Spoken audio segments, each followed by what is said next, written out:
A while back, I made a video where I played what I believe to be the 3 worst Dragon Ball games. But according to a lot of you, there are many worse games out there, which gave me an idea. I'm gonna find the definitive worst Dragon Ball game, and I need your help. I will make a video dedicated to every bad Dragon Ball game that you suggest.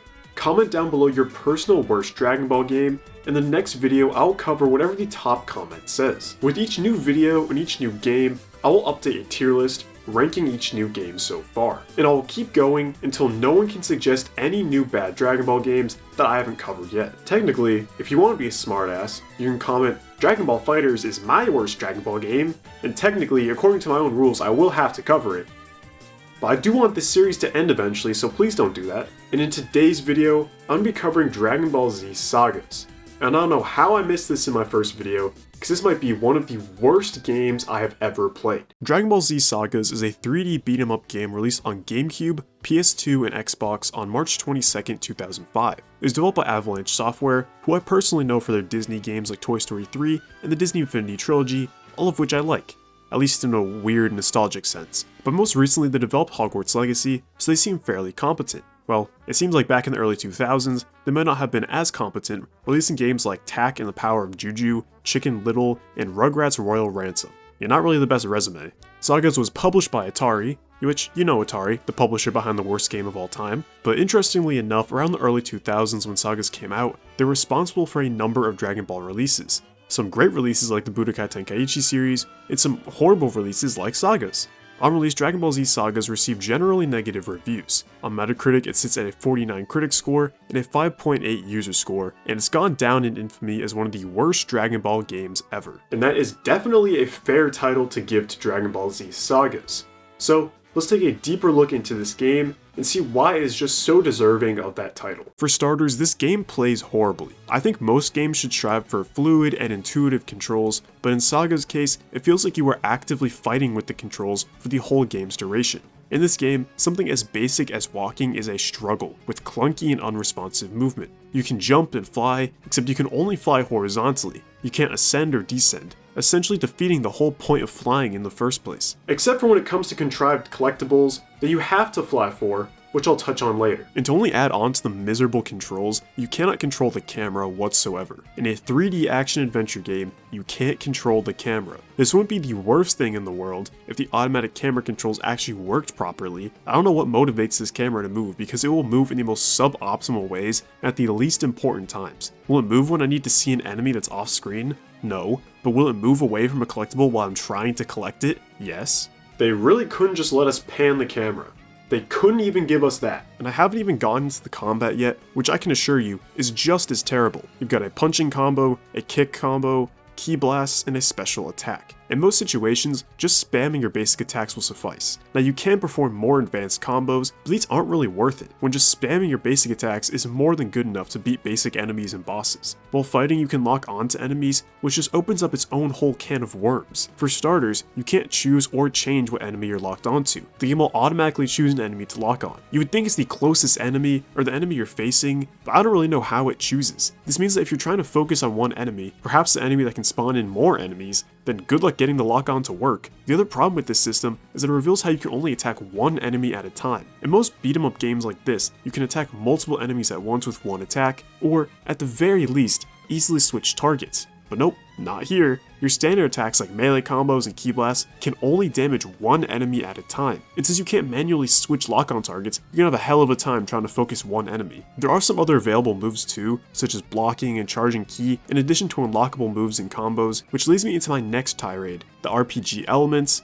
if you can even call them that. The first type of collectible are Z-Coins. These can be used to upgrade abilities and unlock new moves, such as flight speed, special attacks, or teleporting. One really funny point with these unlockables is that while I was doing research for this video, I found a game guide that mentions how in the instruction manual for this game, it mentions rapid fire as an unlockable attack, but it just isn't in the game, so they must have printed the manuals already before giving up on implementing this move. What an incredible game. The other RPG elements, I'm doing air quotes by the way, include red and yellow capsules that, when enough are collected, increase your total health and total ki. And that's it for the RPG elements. Unless you want to count the Senzu beans, which are just collectibles that you can collect to replenish your health when you run out. So the basics of this game are atrocious. It handles horribly and plays horribly.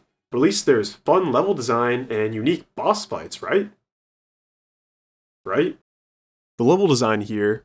Oh, who am I kidding? There is no level design. Every level is just walking across an open field that is not open because there are invisible barriers everywhere, blocking off any amount of exploration. I understand this is supposed to be a beat 'em up, but the combat is awful, so maybe if there's some interesting stage design, that would make things a little bit better. But nope. On top of things just being barren and boring, it's also janky too. Like I just mentioned, there are invisible barriers everywhere, even in places where there really shouldn't be. There are also certain hills you need to climb to progress that just aren't designed properly. Like you can't just jump up them normally, you have to try and finagle your way up. Or you can just hope that the game glitches out, like it does very often, and slides you up the hill. The other part I don't like about these levels is the placement of the collectibles. As I mentioned before, you cannot fly up or down. However, some collectibles, like the Z coins, are placed way up in the sky. This means you have to run to the end of the level, find a high enough cliff that you can climb up, fly off of said cliff, travel all the way back to the beginning of the level, and then collect the coins. It's like they're hidden well or anything. It's so obvious that it's just forced backtracking to make the game last longer. Why not hide the Z coins in some of the destructible structures around? Or maybe make the stages not so boring, so there are purposeful places around the map to place the coins, instead of just teasing us with them at the beginning of the level, and then forcing you to fly all the way back at the end.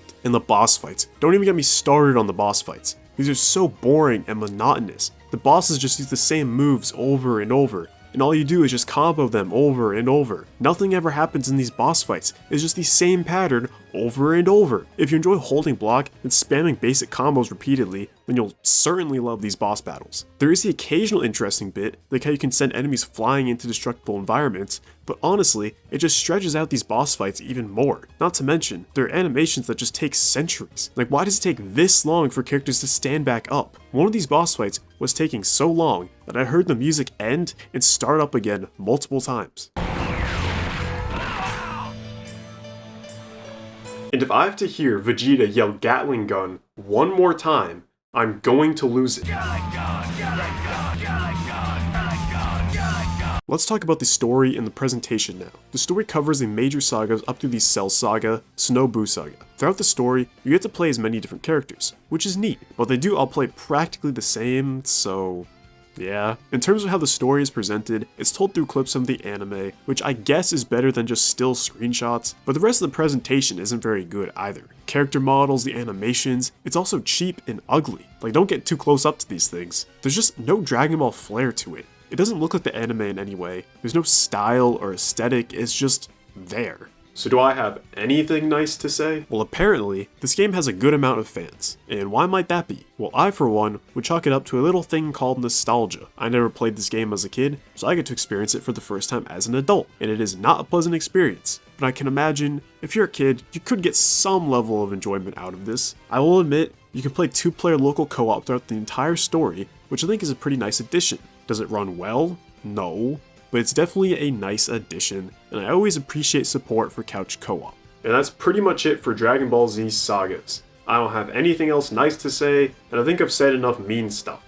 So, let's get to the tier list. First off, I need to introduce the tier list that I'll be using for this series. Our first and worst tier will be the Feces tier, where the game is complete and utter horse shit. The next tiers are self-explanatory: garbage, bad, and mid. And our final tier is the, wait, this is good, why is it on the list? I want to start by ranking the 3 games from the first video, those being Taiketsu, Evolution, and Ultimate Battle 22. I'm going to start with Evolution in the mid tier. While the Evolution film is horrible, this game is just a reskin of a pretty solid Dragon Ball fighter already on the PSP, so it honestly plays pretty well. Next is Ultimate Battle 22 in the bad tier. It's not complete garbage. I think the art style is pretty cool, and the size of the character roster is pretty neat, and I think it's funny that the title screen updates once you unlock all the characters. However, the gameplay just isn't very good. And third, we have Taiketsu, which is going in the garbage tier. It looks horrible and plays horrible. The Mortal Kombat-esque graphics just do not work for a Dragon Ball game, especially on the GBA, and the combat just doesn't work half the time with horrible hit detection. Now we finally get to Saga's placement,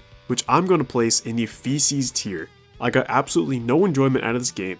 I couldn't even laugh at how bad it was. It was a miserable experience. Maybe if I had some nostalgia for it, I wouldn't hate it so much, but as it currently stands, this is my worst Dragon Ball game. And of course, this tier list and this series going forward is just my opinion, so if you guys have different takes, let me know down below. I want to give every game a fair shot, but that doesn't mean if there's something I dislike, I'm not going to call it out. So make sure to let me know down below what your worst Dragon Ball game is, and I might just cover it in the next video, which probably won't be out for a while, because if it is anything like Dragon Ball Z Sagas, then I'm going to need some time off.